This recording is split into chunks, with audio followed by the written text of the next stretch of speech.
Hello students, मैं विकास कुमार आप सभी का welcome English classes and arts classes में स्वागत करता हूं। तो आइए हम लोग पढ़ना शुरू करें। आज हम लोग पढ़ेंगे क्या, ज्योग्राफी और मॉडल सेट नंबर 2 पढ़ेंगे, जो एग्जाम के लिए बहुत ही बेस्ट है।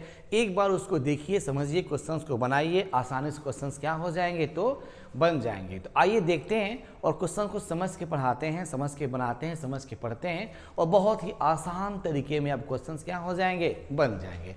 आइए देखते हैं और क्वेश्चंस को हम लोग बनाते हैं।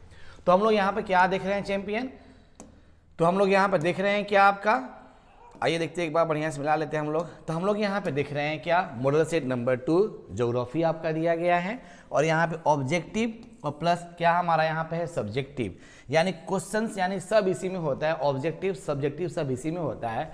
मैं अधिकांशतः फोकस करूँगा आपका सब्जेक्टिव पर। सब्जेक्टिव क्या होता है, एग्जाम में बहुत सारे क्वेश्चंस आ जाते हैं बट क्वेश्चंस बनते नहीं हैं, तो उसको एक बार देख लेते हैं, समझ लेते हैं और आसानी से क्वेश्चन क्या करते हैं हम लोग बना लेते हैं। आइए देखते हैं हम लोग, ठीक है चैंपियन, बहुत ही आसान है। एक बार इसको देखेंगे, समझेंगे और क्वेश्चन आसानी से क्या करेंगे, बना लेंगे। तो आपके सामने पहला क्वेश्चन से देखते हैं क्या कहता है, पहला क्वेश्चन क्या कहता है, इसको एक बार देख लेंगे, बहुत ही आसान है। अब पहले बात करते हैं कि आपको बता देना चाहता हूं कि आपके एग्जामिनेशंस में 70 क्वेश्चंस आएंगे ऑब्जेक्टिव के, केवल आपको 35 क्वेश्चंस ही बनाने हैं, केवल 35 क्वेश्चंस ही बनाने हैं, जो बहुत ही आसान तरीके से क्वेश्चंस क्या हो जाएगा, बन जाएगा। इतना आसान है, मैं आपको सिलेबस बता दिया हूँ, ज्योग्राफी का पढ़ा दिया हूँ, सिखा दिया हूँ। अगर आप लोग नहीं पढ़े हैं तो आप इसको स्टडी कर लीजिए ताकि आसानी से क्वेश्चंस क्या हो जाए, बन जाए। आइए देखते हैं, क्वेश्चंस को ध्यान में रखकर और पढ़ना शुरू करते हैं। पहला क्वेश्चन कहता है कि पर्यावरण सुरक्षा अधिनियम कब लागू हुआ। कहता है कि पर्यावरण सुरक्षा अधिनियम भारत में कब लागू हुआ, 1986, 1988, 1992, 1995। जाहिर सी बात है कि हमारे भारत में पर्यावरण सुरक्षा अधिनियम कब लागू हुआ, तो 1986 में लागू हुआ था। ठीक है चैंपियन, बहुत ही आसान है, आपसे रिक्वेस्ट है एक बार इसको नोट कर लेंगे तो आपको याद हो जाएगा। ठीक है, नेक्स्ट क्वेश्चन नंबर 2 कहता है काकरापाड़ा किस राज्य में स्थित है। एक बस एक वर्ड दे दिया, काकरापाड़ा, एक ठो वर्ड दे दिया, पूछ देता है कहाँ पे, इस किस राज्य में है, गोवा, राजस्थान, कर्नाटक, गुजरात। क्या मारेंगे चैंपियन हम लोग, काकरापाड़ा कहाँ पे है, तो गुजरात राज्य में स्थित है। नेक्स्ट क्वेश्चन देखते हैं क्या कहता है, आइए। हाँ, ये क्वेश्चन बहुत इंपॉर्टेंट है, इसको अभी भी याद कर लेंगे, एग्जामिनेशन में क्वेश्चन क्या होते हैं, आ जाते हैं। क्वेश्चन कहता है कि मुंबई हाई किसके लिए प्रसिद्ध है, यानी मुंबई हाई क्या है, कोयला है, पेट्रोलियम है, तांबा है, अब्रक है। तो मुंबई हाई चैंपियन क्या है, तो हम लोग क्या मारेंगे, पेट्रोलियम क्षेत्र से संबंधित है, जो हमारे एग्जामिनेशंस में बहुत बार क्वेश्चन से आ गया है। अगर आप इसको अच्छी तरह से डिस्कस कर लेते हैं तो बहुत ही आसान तरह से क्वेश्चंस क्या हो जाएंगे, बन जाएंगे। ठीक है चैंपियन, आइए आगे बढ़ते हैं हम नेक्स्ट।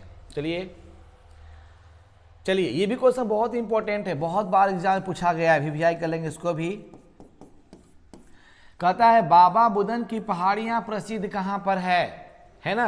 फिर पूछ देता है किसके लिए प्रसिद्ध है बाबा बुदन, तो कोयला के लिए है, नहीं भाई, पेट्रोलियम के लिए नहीं भाई, अब्रक के लिए नहीं भाई, किसके लिए, लौह अयस्क के लिए। अच्छा, बाबा बुदन कहां पे है, कर्नाटक में है।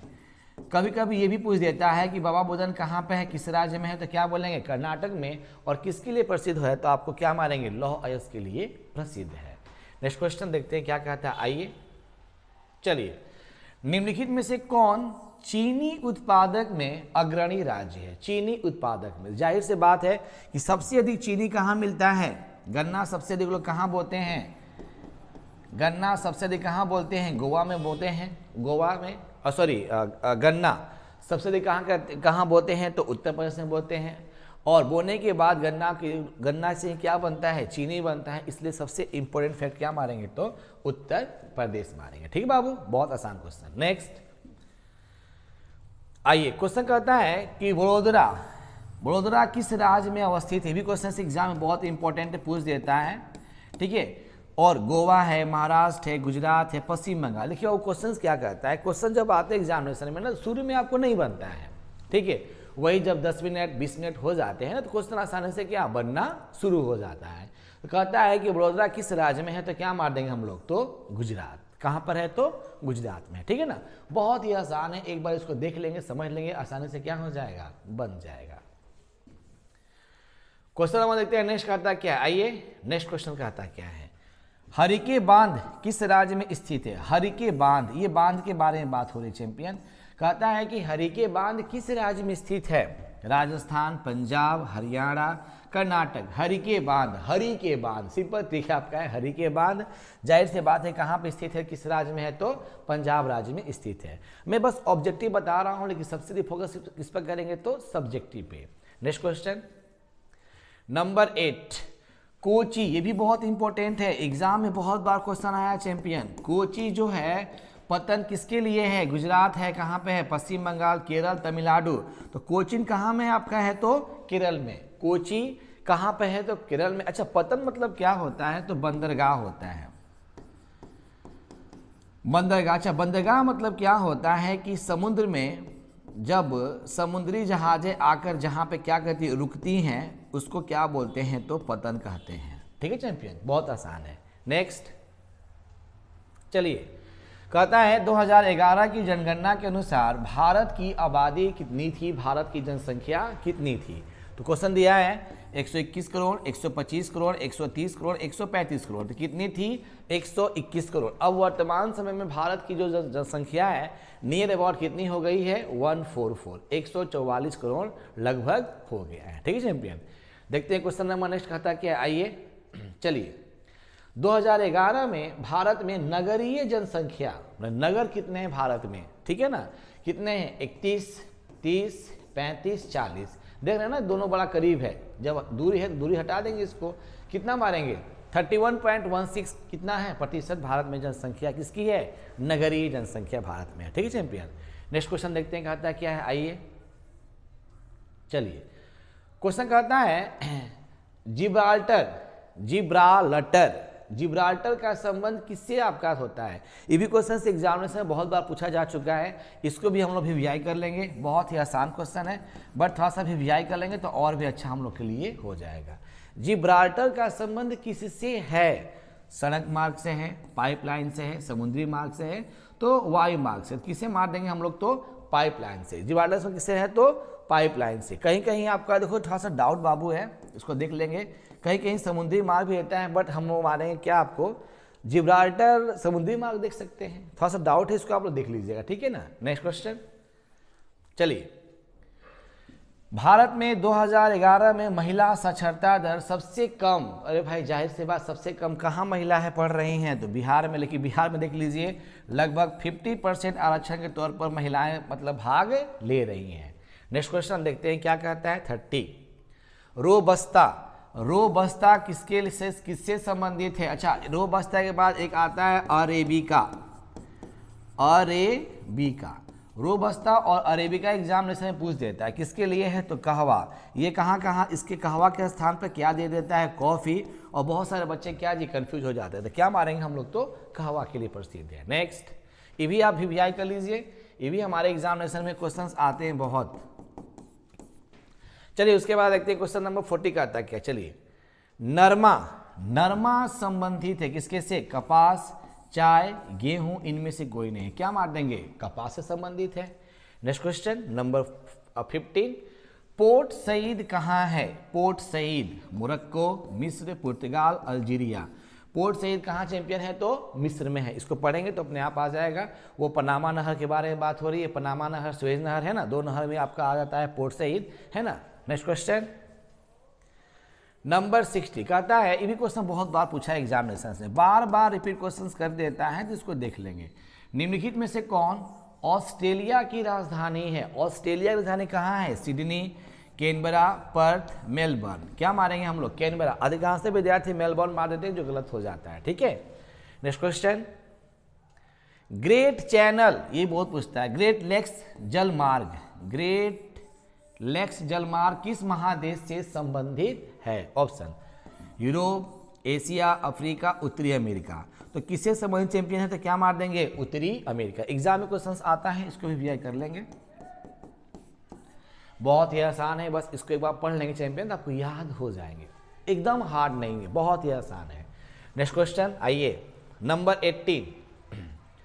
निम्न में से कौन एक नगरीय समस्या, नगर में समस्या क्या होती है बाबू, आइए देखते हैं। वायु प्रदूषण ये भी है, जल की कमी ये भी है, मलिन बस्ती ये भी है, इनमें से सभी, यस भाई यस, इनमें से सभी है। ऑप्शन नंबर क्या मारेंगे, डी मारेंगे, ठीक है ना। बहुत ही आसान क्वेश्चन है, बस इसको एक बार देख लेंगे ना तो आपको याद हो जाएंगे। नेक्स्ट क्वेश्चन आइए देखते हैं कहता है क्या है। कालाहारी, ये भी बहुत पूछता है एग्जामिनेशंस में, कालाहारी मरुस्थल के बारे में पूछता है। ये कहाँ आपका है, तो अफ्रीका में, कहाँ पर है, अफ्रीका में है, ठीक है ना। नेक्स्ट ये देखो, एक राजधानी पूछ दिया, सिक्किम, सिक्किम आप भारत का राज्य है और उसकी राजधानी कहाँ है, तो गंगटोक, कुछ सुनना ही नहीं है। नेक्स्ट क्वेश्चन 21, ये तो इतना बार क्वेश्चन पूछा है ना, कहना ही नहीं है बाबू, ये इसको मैं भिभिया एकदम कर लीजिए। बैलाडेला, बैलाडेला किस राज्य में है, छत्तीसगढ़, किस राज्य में है, तो छत्तीसगढ़, बहुत बार पूछा है। और किसके लिए है, तो लॉ अयस्क, लॉ अयस्क के लिए है कि बाबा बुदन ऐसे कुछ था आपका, इसको हटा देंगे लॉ अयस्क को, ठीक है चैंपियन। चलो आइए उसके बाद आगे बढ़ते हैं हम लोग। कहता है चलिए, बाजरा पूछ रहा है, बाजरा, भारत में ऐसा कौन सा राज्य है जहां पर बाजरा सबसे अधिक होता है। बाजरा जो लोग खाते हैं, बाजरा की रोटी भी होता है, तो सबसे अधिक कौन सा है आपका है, तो चुपचाप क्या मार देंगे हम लोग, मध्य प्रदेश एक ऐसा राज्य है जहां पे बाजरा होता है। नेक्स्ट क्वेश्चन, डिगबोई, तो बहुत इंपॉर्टेंट चैंपियन है डिगबोई, प्रसिद्ध किसके लिए है, डिगबोई, बहुत बार एग्जाम में आ गया, किसके लिए प्रसिद्ध है, तो पेट्रोलियम के लिए प्रसिद्ध है डिगबोई। डिगबोई मतलब जाहिर सी बात है मुंबई के क्षेत्र में ही आपका आता है। नेक्स्ट चलिए, अबरक, ऐसे तो राजस्थान में सबसे अधिक अबरक होता है, राजस्थान में सबसे अधिक अबरक होता है भारत के, लेकिन कहता है कि इसमें से कौन सा आपका ऑप्शन सही है, तो क्या मार देंगे, बिहार में अबरक जो होता है बहुत ज़्यादा होता है। पहले बिहार और झारखंड एक में थे, तो जाहिर सी बात है बिहार लेकर चलेंगे हम लोग, ठीक है ना। नेक्स्ट क्वेश्चन, ये भी बहुत पूछता है एग्जामिनेशंस में, रावत भट्टा, क्या पूछता है चैंपियन, रावत भट्टा किस राज्य में है, तो किस राज्य में है, तो मार देंगे हम लोग, किस में राज्य में है, तो राजस्थान में है। रावत भट्टा किस राज्य में है, तो राजस्थान में है। नेक्स्ट क्वेश्चन 26 आइए, कहता है अनवीनकरणीय स्रोत, इनमें से अनवीनकरणीय स्रोत कौन सा है, सौर ऊर्जा, जल शक्ति, पवन ऊर्जा, तापीय ऊर्जा, इनमें से सबसे क्या है, क्या मारेंगे हम लोग, तो तापीय ऊर्जा क्या है, अनवीनकरणीय स्रोत है। नेक्स्ट क्वेश्चन देखते हैं 27, बोकारो, कहता है बोकारो इस्पात संयंत्र की स्थापना किस वर्ष हुई थी, संयंत्र है ना। अब जाहिर सी बात है बोकारो इस्पात पूछता है तो कब मारेंगे, 1966 में हुआ था बोकारो इस्पात संयंत्र की स्थापना हुआ था। 28, आशा करता हूं कि आप लोग को समझ में आ रहा होगा, ये कंपटीशन एग्जाम में बहुत पूछता है। भारत में प्रथम सूती मिल की स्थापना किस राज्य में हुआ था, चाहे पूछ जाता है कि इसकी स्थापना कहाँ हुआ था, इसकी स्थापना किसकी, भारत में प्रथम सूती मिल, क्या मारेंगे, मुंबई, क्या मारेंगे, मुंबई। नेक्स्ट क्वेश्चन देखते हैं क्या कहता है, आइए मिलाते हैं हम लोग क्वेश्चंस को। मानव विकास का उपागम कौन सा क्षेत्र है, आय उपागम भी है मानव विकास का, क्षमता भी है, कल्याण भी है, तो क्या मारेंगे, इनमें से सभी, ऑप्शन नंबर डी मारेंगे, इनमें से सभी है, ठीक है चैंपियन। चलिए देखते हैं क्वेश्चन नंबर 30, आशा करता हूं कि आप लोगों को समझ में आ रहा होगा, जाहिर से बात है जरा सा पढ़ लेंगे बाबू याद हो जाएंगे, आप सबके लिए ही बनाए हैं। अधिकांशतः फोकस करेंगे सब्जेक्टिव का, सब लोग लेकर आते हैं ऑब्जेक्टिव, लेकिन सब्जेक्टिव कोई लेकर नहीं आता है, इसलिए हम आप लोग लेकर आए हैं क्या, सब्जेक्टिव। तृतीय क्रियाकलाप, इसमें से तीसरा क्रियाकलाप कौन सा है, खनन, ये नहीं है, हाँ कौन है तुम्हारे, क्या हम लोग, सेवाएं क्या है, तृतीय क्रियाकलाप होती हैं। नेक्स्ट क्वेश्चन 30, चलते हैं क्वेश्चन नंबर 32, कोल खोज, ये बहुत पूछता है एग्जामिनेशंस में, इसको भी आई कर लेंगे एग्जाम के तौर पे, बहुत ही आसान लगता है ये, कोल खोज। कोल खोज उदाहरण है किस किसी का, सामूहिक कृषि का उदाहरण क्या है, तो कोल खोज। नेक्स्ट क्वेश्चन 32, अंगूर, अरे भाई ये भी नहीं छोड़ने वाला है, अंगूर भी, अंगूर को देख लेंगे हम लोग। अंगूर की खेती संबंधित है चैंपियन, किससे है, मानसून से है, ध्रुवीय से है, भूमध्य सागरीय क्षेत्रों से है, ये हम कितना बार आप लोग क्लास में बता दिए हैं चैंपियन, इससे संबंधित है तो क्या मारेंगे, भूमध्य सागरीय क्षेत्र से संबंधित है।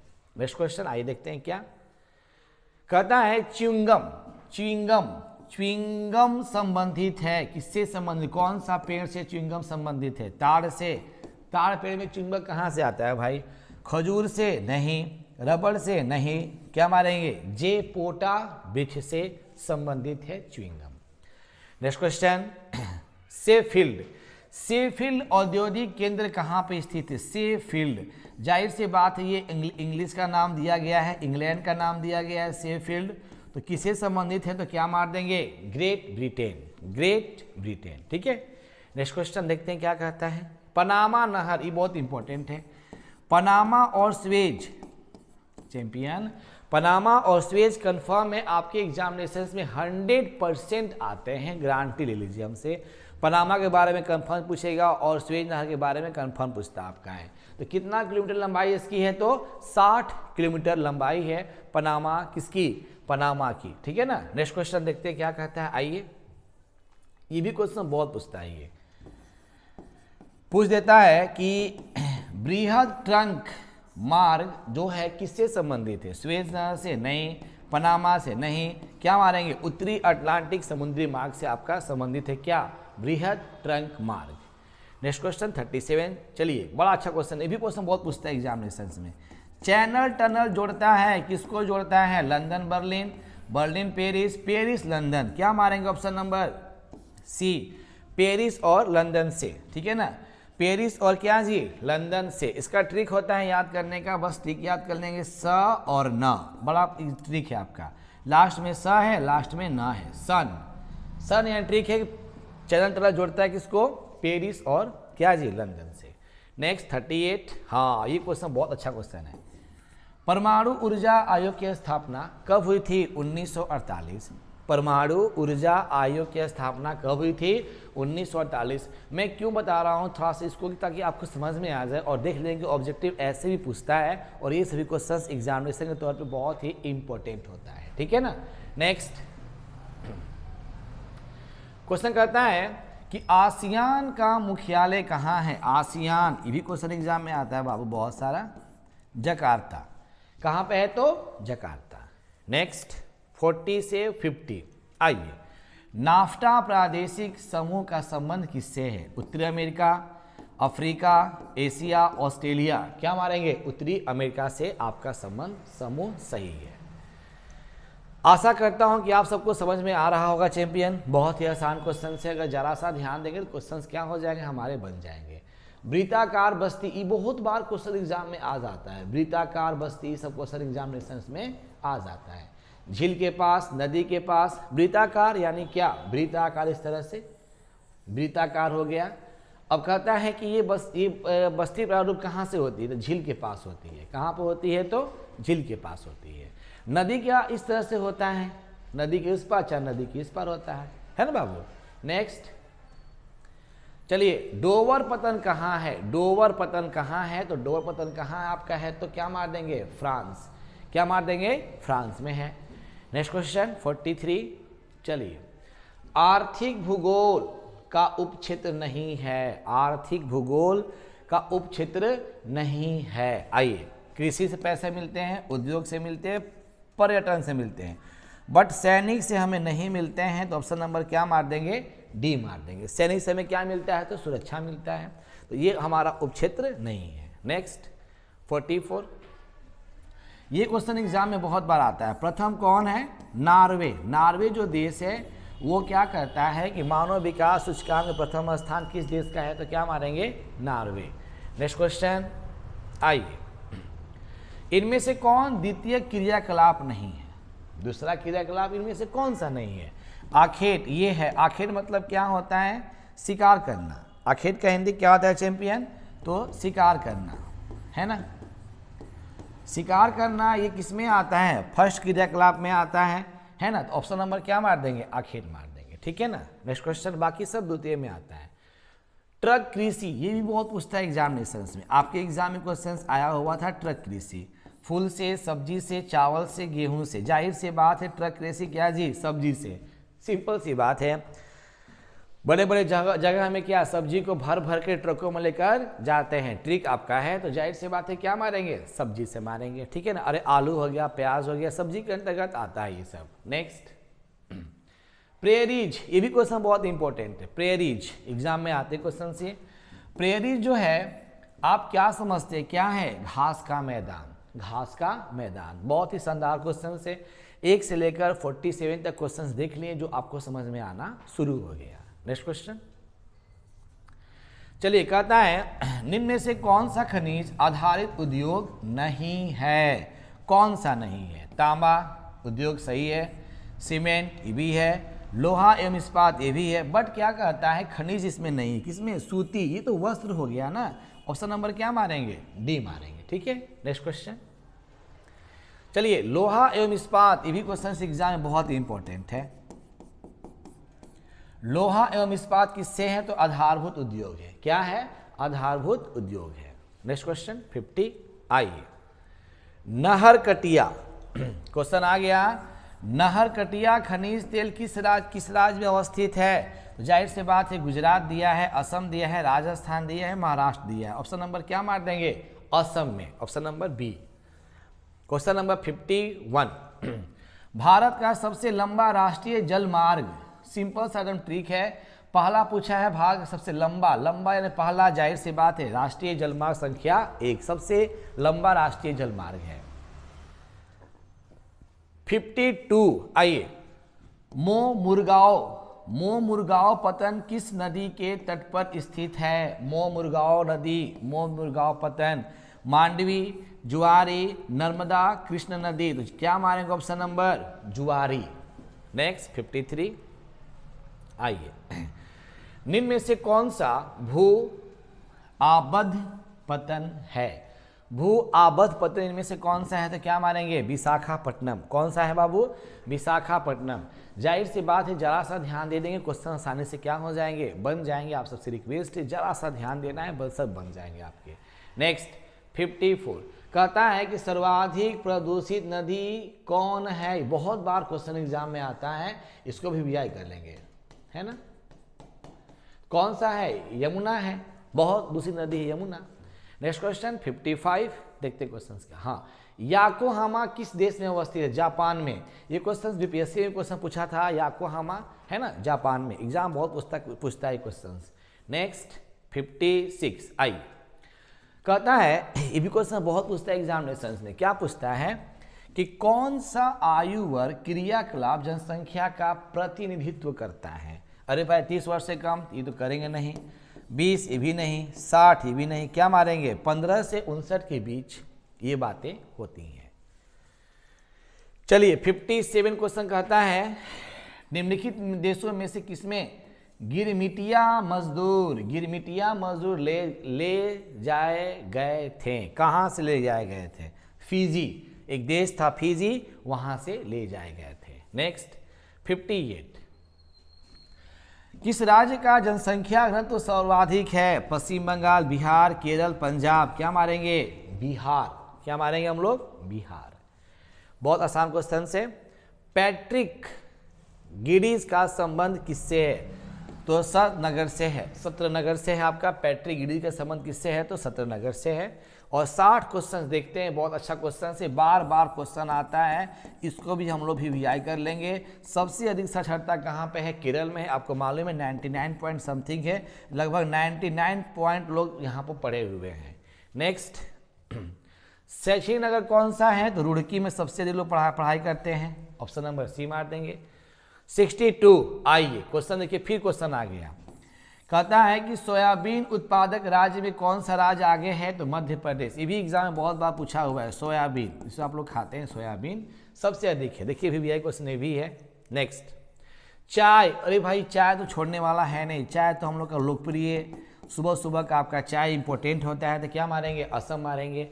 देखिए जाहिर से बात लगभग 20-25 क्वेश्चन को वीआई किए हैं, वेरी इंपॉर्टेंट। इसको एक बार रिकॉल कर लेंगे तो लगभग 20-30 क्वेश्चन आपके वीआई क्वेश्चन हो जाएगा, जो बहुत ही इंपॉर्टेंट होते हैं एग्जाम के लिए। नेक्स्ट कहता है भारत में वायु परिवहन की शुरुआत कब की गई थी? शुरू में वायु परिवहन शुरुआत कब की थी? 1911 में। उस समय हमारा देश क्या था? गुलाम था। फिर भी 1911 में वायु परिवहन की शुरुआत की गई थी। ये भी आपका इंपॉर्टेंट है, ये एग्जाम में बार बार क्वेश्चंस आ जाते हैं, उसको भी वीआई कर सकते हैं। नेक्स्ट हाजिरा किस राज्य में स्थित है? हाजिरा, हाजिरा जो है किस राज्य में स्थित है? तो क्या मारेंगे हम लोग? गुजरात। क्या मारेंगे? गुजरात। 66। चलिए क्वेश्चन ये भी देखिए, आसान क्वेश्चन है, ये भी पूछता है एग्जामिनेशन में। मंगलोर पतन किस कहाँ पे स्थित है? कर्नाटक राज्य में स्थित है मंगलोर पतन। 67। चलिए क्वेश्चन कहता है कि शहरी धूम कोहरा किस प्रदूषण से संबंधित है? शहरी धूम कोहरा, वायु प्रदूषण, मृदा प्रदूषण, ध्वनि प्रदूषण, जल प्रदूषण। शहरी धूम कोहरा जाहिर से बात है क्या मारेंगे हम लोग? तो वायु प्रदूषण मारेंगे, ठीक है ना। नेक्स्ट क्वेश्चन 68 कहता है निम्नलिखित में से कौन सर्वाधिक सूखा प्रवण राज्य है? असम, पश्चिम बंगाल। क्या मारेंगे? गुजरात में सबसे अधिक सूखा पड़ जाता है, तो सूखा को क्या करते हैं यहाँ पर करेंगे? गुजरात करेंगे।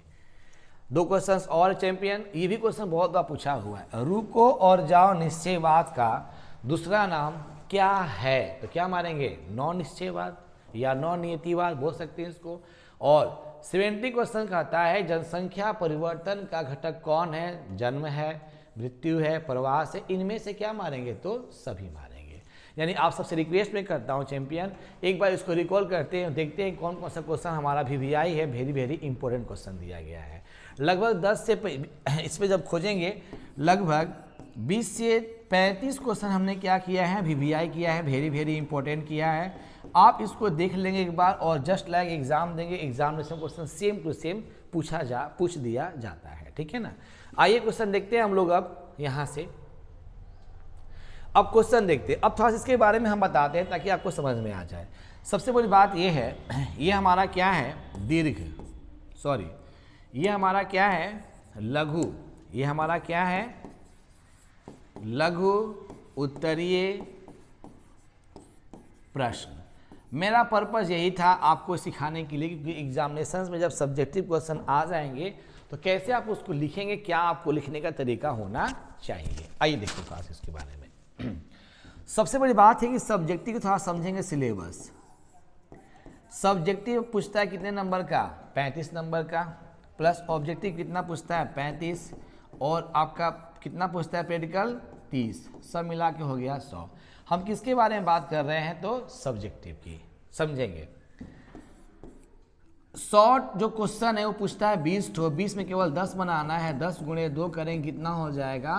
20 क्वेश्चन ये हो गया। लॉन्ग जो क्वेश्चन है पूछता है 6 क्वेश्चन, 6 क्वेश्चन में आपको केवल आपका 3 बनाना है, और एक क्वेश्चन पूछता है 5, तो कितना हो गया? 15। तो ये ध्यान में रखना जरूरी है हमारे 35 नंबर को, ठीक है ना। पहला क्वेश्चन 2, पार महाद्वीपीय रेल मार्गों के नाम बताइए। एकदम सिंपल क्वेश्चन पूछ देता है। पार साइबेरियन मार्ग, ऑस्ट्रेलियाई परम महाद्वीपीय रेल मार्ग। सिंपल सा क्वेश्चन है, आराम से आप इसको लिख सकते हैं। नेक्स्ट क्वेश्चन देखते हैं क्या कहता है। आइए, ये एग्जाम में बहुत बार क्वेश्चन आता है, इसको देख लेते हैं। बाह्य स्त्रोतीकरण, बाह्य स्त्रोतीकरण क्या होता है? तो बाह्य स्त्रोतीकरण ऐसा कार्य है या प्रकार अथवा प्रक्रिया है जिसका निष्पादन आपकी कंपनी के कर्मचारियों द्वारा किया जाता है। कंपनी कर्मचारी क्या करते हैं? इसको करते हैं, परंतु इसके बजाय इसका अनुबंध ठेका एक विशिष्ट अवधि के लिए किसी अन्य पक्ष या संस्थान को दिया जाता है, उसे क्या कहते हैं? तो बाह्य स्त्रोतीकरण कहा जाता है। इसको बार बार पढ़ेंगे तो क्वेश्चंस क्या हो जाएगा? याद हो जाएगा। बहुत आसान है। नेक्स्ट नंबर 3, पृष्ठ प्रदेश से आप क्या समझते हैं? किसी निश्चित भूभाग का वह प्रदेश जहां की जलवायु, वन एवं जीव में अनुकूल समानता होती है, यह पृष्ठ प्रदेश कहलाता है। फिर समझें ध्यान से, जहां की जलवायु, वन एवं जीव में अनुकूल समानता हो तो यह पृष्ठ प्रदेश कहलाता है। एकदम सिंपल क्वेश्चन से। क्वेश्चन नंबर चलते हैं हम लोग 3 क्वेश्चन। आइए, जल संभर प्रबंध क्या होता है? जल संभर प्रबंध में मिट्टी एवं जल संरक्षण पर जोर दिया जाता है। किस पर? मिट्टी एवं जल संरक्षण पर जोर दिया जाता है ताकि जैव उत्पादन में वृद्धि हो सके। इसका प्रमुख उद्देश्य भूमि एवं जल के प्राथमिक स्रोतों का विकास, द्वितीय संसाधन पौधों एवं जंतुओं का उत्पादन इस प्रकार करना जिससे पारिस्थितिकी असंतुलन पैदा न हो, इसको क्या बोलते हैं? जल संभर प्रबंधन कहा जाता है। इसको चैंपियन एक बार नोट कर लेंगे, एकदम आसान लगेगा आपको, कोई हार्ड है नहीं, बहुत आसान क्वेश्चन है, बस इसको एक बार नोट कर लेंगे तो आपको याद हो जाएगा। चलिए क्वेश्चन देखते हैं नंबर 5। चलिए, मुक्त व्यापार। मुक्त व्यापार के माध्यम से स्थानीय व्यापार दूसरे देश में अपने घरेलू उत्पादकों के लिए एक बाजार का निर्माण करते हैं, क्योंकि स्थानीय निर्माण महंगा हो सकता है। स्थानीय निर्माण क्या हो सकता है? महंगा हो सकता है। इसी के लिए लोग क्या करते हैं? तो मुक्त व्यापार करना शुरू कर देते हैं। ये भी क्वेश्चन इंपॉर्टेंट है, आप इसको देख लीजिएगा। चलिए, ये क्वेश्चन बड़ा आसान है और एग्जाम में बार बार पूछता है। कहता है ग्रामीण एवं नगरीय बस्तियों में क्या अंतर है? आइए देखते हैं क्या अंतर है। चलिए आइए। बस्ती के प्रकार, व्यवसाय एवं आकार दृष्टि से संबंधित बस्तियों को दो भागों में बांटा गया, दो भागों में। पहला भाग ग्रामीण, दूसरा भाग नगरीय। अंतर देखते हैं, अंतर 3 अंतर, अधिक काफी नहीं। पहला अंतर, ग्रामीण बस्तियां छोटी होती हैं, इसकी जनसंख्या कम होती है। प्रायः ग्रामीण बस्तियां प्रविकीर्ण एवं एकांकी होती है। ग्रामीण की बात हो रही है। नगरीय बस्ती, नगरीय बस्तियों का आकार बड़ा होता है, जनसंख्या अधिक होती है, ये सघन होते हैं, बहुत ज़्यादा होते हैं। ठीक है ना। बात करते हैं नंबर 2 की। इनके निवासियों का व्यवसाय कृषि, पशुचारण, आखेट, खनन इत्यादि होता है। गांव के लोग ये सब काम करते हैं। नगरवासियों व्यवसाय, उद्योग, परिवहन, व्यापार, उच्च सेवाएं होती है। नगर लोग सब काम थोड़ी करते हैं। अब बात करते हैं नंबर 3। यहाँ प्राथमिक आवश्यकताओं की पूर्ति हेतु तो उत्पादन होता है, भोजन, अनाज, कारखाने, कच्चा माल जैसे कपास, गन्ना, जूट, ऊन, ये सब इत्यादि यहाँ गांव में होता है। अब नगर में निर्मित माल का उत्पादन होता है, जैसे वस्त्र, मशीन, है ना, औजार इत्यादि, इसके व्यापार होते हैं और परिवहन का भी विकास होता है। यही आपका अंतर है, इसको आप नोट करेंगे तो बहुत ही शानदार आपको ये लगेगा। नेक्स्ट क्वेश्चन आइए। उद्योग की स्थिति को प्रभावित करने वाले किन्हीं 2 कारकों के नाम लिखिए। 2 कारक जो उद्योग क्या करता है? प्रभावित करता है। आइए, 2 कारक कौन कौन? पहला बाजार। बाजार से तात्पर्य उस क्षेत्र में तैयार वस्तु की मांगे वहां के लोगों की क्रय शक्ति से है। उद्योग उत्पादित माल के लिए बाजार का उपलब्ध होना जरूरी है। अगर बाजार नहीं रहेगा तो सामान कैसे बिकेगा? सिंपल सी बात। पहला है कच्चा माल, यह किसी भी उद्योग के लिए आधारभूत वस्तु है।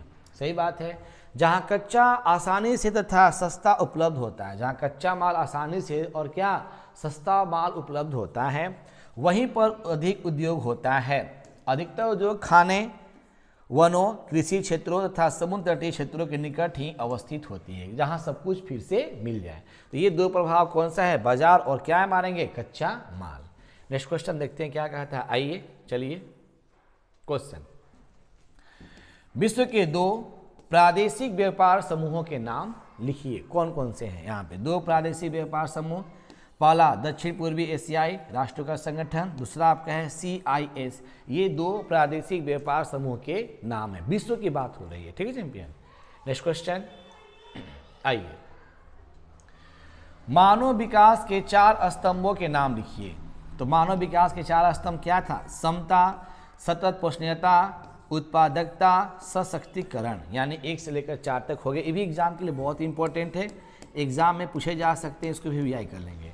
तो बहुत ही आसान क्वेश्चन चैंपियन है, जरा सा ध्यान देंगे ना तो क्वेश्चन आसानी से क्या हो जाएंगे? तो बन जाएंगे। चलिए आगे देखते हैं क्वेश्चन क्या कहता है। चलिए नंबर 10।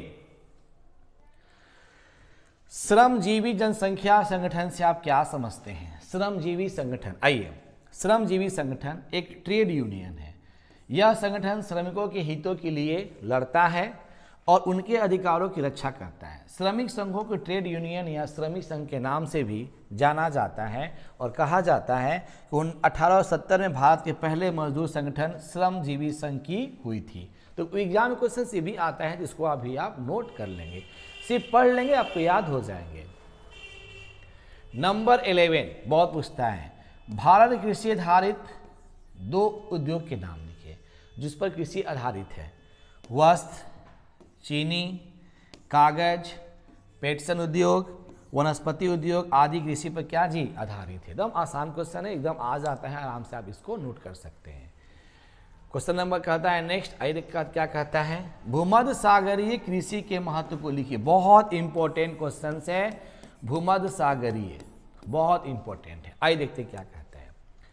भूमध्यसागरीय कृषि आधारित विशिष्ट व्यापारिक कृषि है। इसके महत्व को निम्न बिंदुओं से समझा जा सकता है। पहला, यह अति विशिष्ट प्रकार की वाणिज्यिक कृषि है। दूसरा, अंगूर की कृषि भूमध्यसागरीय क्षेत्र की विशेषता, ये पूछता है एग्जामिनेशन में। उच्च गुणवत्ता वाले अंगूरों की मदिरा और निम्न श्रेणी अंगूरों की सुखाकर मुनक्का एवं किशमिश बनाई जाती है, ये भी इंपॉर्टेंट है। और चौथा, अंजीर एवं जैतून भी यहाँ उपलब्ध होता है भूमध्यसागरीय कृषि में। पांचवा, जब यूरोप और संयुक्त राज्य अमेरिका में फलों एवं सब्जियों की मांग होती है तब इसी क्षेत्र से पूर्ति की जाती है। जब यूरोप और संयुक्त राज्य अमेरिका में, ये बहुत इंपॉर्टेंट कृषि है। क्या? भूमध्यसागरीय कृषि, इसको भी याद कर लीजिएगा। चलिए यहाँ क्वेश्चन देखते हैं क्या है। ऊर्जा के दो अनवीनकरणीय स्रोतों के नाम बताएं। दो कौन कौन? कोयला। कोयला एक अनवीनकरणीय ऊर्जा स्रोत है। यह एक जैविक खनिज है और ऐसा माना जाता है कि अधिकांश कोयला इसका गठन 280 से 245 मिलियन वर्ष पूर्व हुआ था, ये माना गया है। दूसरा, खनिज तेल। खनिज तेल ऊर्जा का मुख्य स्रोत है। जीवाश्म ईंधन का यह हिस्सा है क्योंकि यह पृथ्वी की पापड़ी की ऊपरी परतों में भूमिगत तल छट में पाया जाता है। तो दो हो गया कोयला और एक क्या हो गया? खनिज तेल हो गया।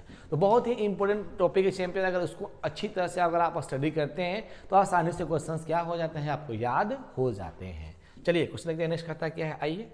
चलिए, भारत में 4 तांबा उत्पादक केंद्रों के नाम लिखिए। कहाँ कहाँ है भाई तांबा? मध्य प्रदेश, राजस्थान, उत्तराखंड और क्या? झारखंड। मध्य प्रदेश, राजस्थान, उत्तराखंड और क्या मारेंगे? झारखंड। ये 4 तांबा उत्पादक केंद्र है।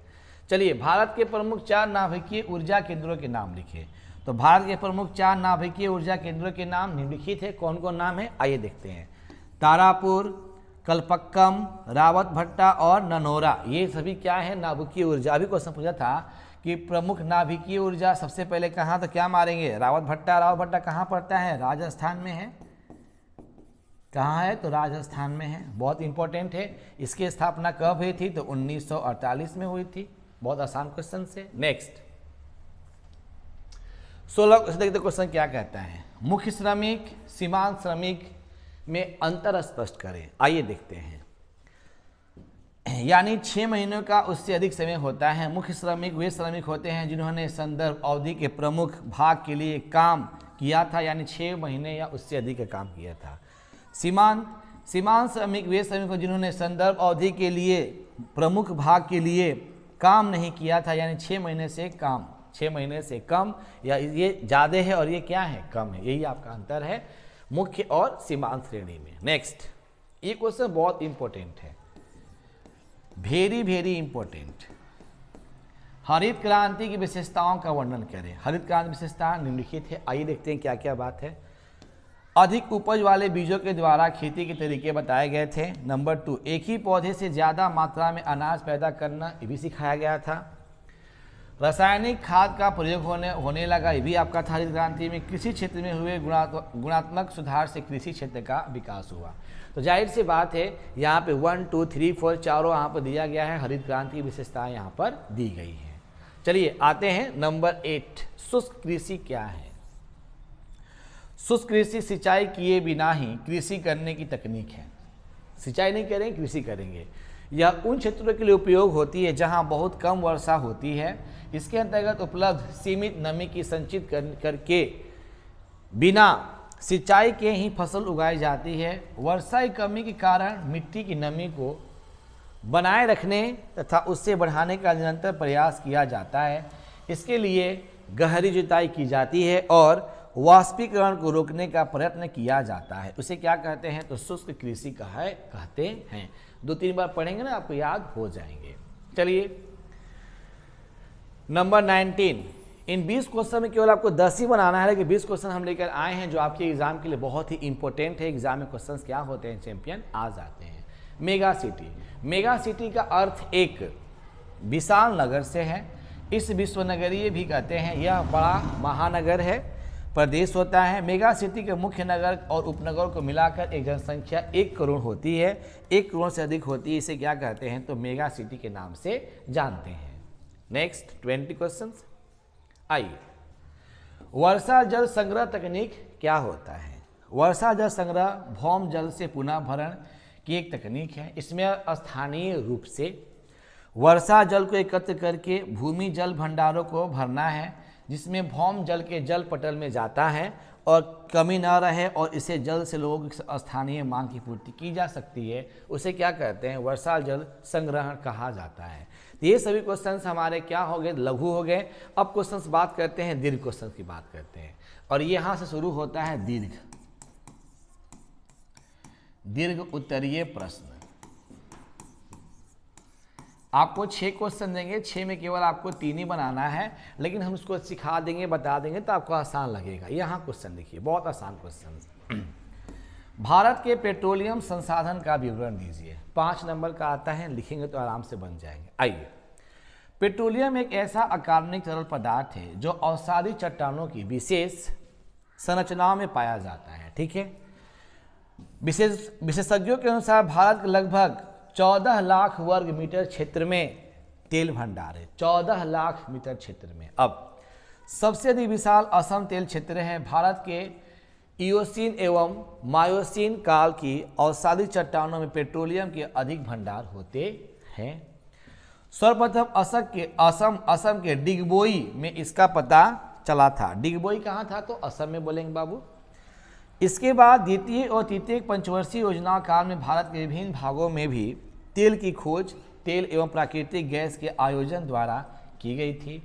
रूस के विशेषज्ञों के अनुसार भारत में लगभग 6 अरब टन कितना चैंपियन? 6 अरब टन बड़े बड़े तेल भंडार हैं। अनुमान है कि महाद्वीपीय मनतट के लगभग 3 लाख वर्ग किलोमीटर क्षेत्र में परतदार चट्टानें पेट्रोलियम से भरी हैं। तो ये सभी क्वेश्चन किसके आपके हैं? तो पेट्रोलियम के बारे में। और इसके बाद थोड़ा देखते हैं क्या कहता है। आइए चलिए, 1951 ईस्वी में देश में पेट्रोलियम का कुल उत्पादक 205 लाख टन था, जो 2001 में बढ़कर 320 टन हो गया। दूसरी बात, स्वतंत्रता प्राप्ति के बाद पेट्रोलियम के उत्पादन में 50 गुना से भी ज़्यादा अधिक वृद्धि हुई। बहुत इंपॉर्टेंट है। भारत में पेट्रोलियम के तीन मुख्य उत्पादन क्षेत्र कौन कौन है? असम, गुजरात, बम्बई, हाई। देखिए क्वेश्चन पूछता है एग्जामिनेशन में, ठीक है ना। अब इसके अलावा गोदावरी, कावेरी नदी में, बेसिनों में तथा बंगाल की खाड़ी के मध्यस्थ पर भी तेल पाया गया था। बिहार के उत्तरी मैदानी भाग में तेल काफ़ी खोज कार्य किया गया था। इन क्षेत्रों में प्राप्त कच्चे माल का परिष्करण तटीय भागों, बाजार क्षेत्र तथा उत्पादन केंद्रों को निकट स्थापित कुल 14 तेल शोधनालयों में किया जाता है। अगर ये इसको बना कर लिख देते हैं तो जाहिर से 5 नंबर हमारे एग्जामिनेशंस में मिल जाएंगे। बस इतना काफ़ी है। जब आप इसको लिखेंगे तो अपने आप दिमाग काम करना शुरू करेगा। नेक्स्ट चलिए, रोपण कृषि, ये भी एग्जाम के लिए बहुत इंपॉर्टेंट है, वेरी वेरी इंपॉर्टेंट। रोपण कृषि की प्रमुख विशेषताएं निम्नलिखित हैं, वर्णन कीजिए भाई। देखते हैं। रोपण कृषि के फार्म विशाल होते हैं। इन्हें विरल जनसंख्या वाले क्षेत्रों में स्थापित किया जाता है। इसमें काफ़ी संख्या में श्रमिक लगते हैं। स्थानीय श्रमिक नहीं मिलने पर इन्हें अन्यत्र से बुलाया जाता है, कहीं और से बुलाया जाता है। नंबर 4, फार्मों की स्थापना और चलाने के लिए अधिक पूंजी की क्या जी आवश्यकता होती है, ये भी है। उच्च प्रबंध एवं तकनीकी आधार पर वैज्ञानिक विधियों का भी उपयोग किया जाता है। तो ये आपका था रोपण कृषि। अब इसके बाद देखते हैं क्या क्या बात है। नंबर 6, यह एक फसली कृषि है जिसमें भौगोलिक दिशाओं के अनुसार किसी एक फसल के उत्पादन पर ही संकेंद्रण किया जाता है। नंबर 6 हो गया। नंबर 7, सभी फसलें व्यापार के लिए उपजाई जाती है, अतः फार्मों में या तो समुद्र तट के निकट बनाया जाता है या बागान और बाजार के सुचारू रूप से जोड़ने के लिए सड़क या रेल मार्ग का विकास किया जाता है। किसके लिए? रोपण कृषि के लिए। अब कृषि उत्पादों के पूर्ण रूप से या अधिकांश रूप से फार्मों पर ही संसाधित किया जाता है और यहाँ पे है, इनसे अनेक देशों की अर्थव्यवस्था को प्रभावित किया जाता है। तो रोपण कृषि का जो प्रॉब्लम है, रोपण कृषि जो होता है बहुत अत्यधिक होता है, जो आपके एग्जाम के लिए बहुत ही इंपॉर्टेंट होता है। ठीक है बाबू। नेक्स्ट तीसरा क्वेश्चन, ग्रामीण अधिवास के किन्हीं 5 प्रारूपों को विवेचना कीजिए। ग्रामीण अधिवास जहां लोग रहते हैं। आइए, भारत में ग्रामीण बस्तियों का प्रतिरूप यह दर्शाता है कि मकान की स्थिति किस प्रकार की होती है। गांव की आकृति एवं प्रसार को प्रभावित करने वाले कारकों में गांव की स्थिति, स्थलाकृति, भूभाग प्रमुख स्थान रखते हैं। भारत में ग्रामीण बस्तियों के प्रमुख निम्नलिखित हैं। आइए देखते हैं क्या क्या बारे में बात यहाँ पे किया गया है। चलिए देखते हैं थोड़ा सा हम लोग। आइए पहला बात करते हैं रैखिक प्रतिरूप, यानी पहला हम लोग बात करते हैं चैंपियन रैखिक प्रतिरूप क्या होता है। आइए देख लेते हैं थोड़ा सा हम लोग। रैखिक प्रतिरूप देखते हैं। इस प्रकार के प्रतिरूप के अंतर्गत मकान, सड़क, रेल लाइन, नदियों, घाटियों किनारे अथवा तटबंधों पर स्थित होते हैं, जैसे गंगा नदी किनारे स्थित गांव। रैखिक एक क्रम में होता है, सिंपल सी बात। नंबर 2 आयताकार। ग्रामीण बस्तियों का यह प्रतिरूप समतल क्षेत्र अथवा चौड़ी अंतः पर्वतीय घाटियों में पाया जाता है। इनमें सड़कें आयताकार होती है जो एक दूसरे को समकोण पर क्या करती है, काटती है। दो बातें हो गई। इससे आपके एग्जाम में ऑब्जेक्टिव क्वेश्चन भी आता है। नेक्स्ट, अब वृत्ताकार प्रतिरूप। इस प्रकार की ग्रामीण बस्ती झील, ये बहुत पूछता है, झील एवं तालाब इत्यादि क्षेत्रों में पाया जाता है। चौथा तारे के आकार का प्रतिरूप। जहां कई मार्ग आकर एक स्थान पर मिलते हैं, उस पर गर्म के सहारे मकान का निर्माण होता है, मार्ग के सहारे। वहां इस प्रकार के प्रतिरूप से संबंधित बस्तियां विकसित होती है। टी आकार और वाई आकार ये भी पूछता है, क्रॉस आकार। टी आकार के बस्तियां सड़क के तिराहे पर विकसित होती है, जबकि वाई आकार की बस्तियां उन क्षेत्रों में पाई जाती हैं जहां पर दो मार्ग आकार तीसरे मार्ग से मिलती हैं।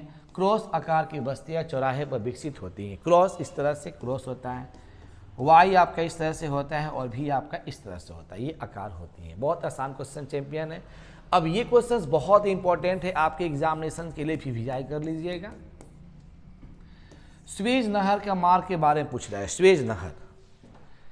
स्वेज नहर पूछ रहा है। स्वेज नहर आपके एग्जामिनेशन के लिए बहुत ही इंपॉर्टेंट है। इसको पढ़ लेंगे तो आपको याद हो जाएगा। आइए देखते हैं क्या कहता है। चलिए, स्वेज नहर मार्ग भूमध्य सागरीय तथा लाल सागर को मिलाता है। ये आपका ऑब्जेक्टिव क्वेश्चन हो गया, ठीक है।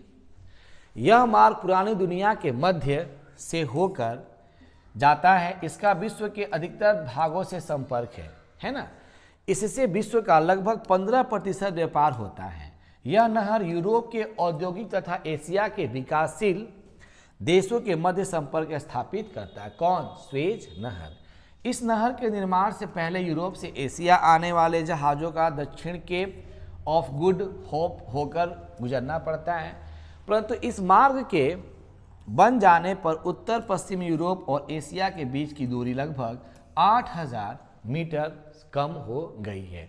तो ये आपका रहा स्वेज नहर के मार्ग के बारे में बातें हैं। मार्ग आपका है। अब थोड़ा सा इस नहर का सबसे अधिक भाग ग्रेट ब्रिटेन को हुआ है। सबसे अधिक लाभ किसको हुआ है? ग्रेट ब्रिटेन को हुआ, क्योंकि उसके निर्माण से ग्रेट ब्रिटेन का संबंध Bharat, Pakistan, Bangladesh, Sri Lanka, Malaysia, Indonesia, Australia तथा न्यूजीलैंड इत्यादि से सुविधाजनक हो गया है। किससे? ग्रेट ब्रिटेन यानी इंग्लैंड।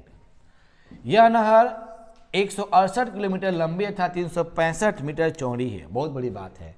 इसकी गहराई 1615 मीटर है। इसके उत्तरी सिर पर पोर्ट सईद तथा दक्षिण में स्वेज पतन है। मध्य में इस्लामिया नगर है जो तिस्मा झील पर स्थित है। इस नहर में दो गलियारे हैं, एक जहाज़ों के आने के लिए और दूसरा जाने के लिए। यानी स्वेज नहर में नियर अबाउट लगभग 100 जहाज़ें रोज आती हैं और रोज क्या करती हैं? जाती हैं। ये बातें आपकी होती हैं। तो जाहिर से बात चैंपियन, और लास्ट में यहाँ पे क्या आपके सामने आ गया। थैंक यू, इतना देखने के लिए आप सबको धन्यवाद। मस्त रहिए, बिंदास रहिए और क्वेश्चंस को पढ़ते रहिए चैंपियन, है ना। आप सबसे रिक्वेस्ट है क्वेश्चंस को एक बार देखिए, समझिए, बनाइए और आसानी से क्वेश्चन पहले नोट कर लेंगे। अगर कॉपी पे आप नोट कर लेते हैं, जाहिर सी बात है लिखने की स्टेमिना आपको हो जाएगी। एग्जामिनेशन हॉल आएंगे, आराम से आप आंसर दे दीजिएगा। So thanks for watching this video. देखने के लिए आप सबको धन्यवाद। मस्त रहिए, बिंदास रहिए, आगे बढ़ते रहिए। Thank you for all guys.